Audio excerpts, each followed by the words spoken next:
What's going on, guys? I'm Rory from Resurrected Diesel down here in Panama City Beach, Florida. We're a veteran-owned and operated diesel performance and custom fabrication shop. So here we decided to invest in an Arclight Dynamics table because I had one at my previous shop and the cut quality is second to none.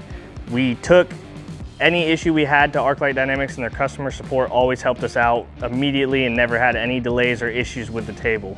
So whether it's making a custom tool or a full custom suspension, the Arclight Dynamics table saves us time and money by increasing productivity in the shop, not having to make anything like this half-inch plate by hand.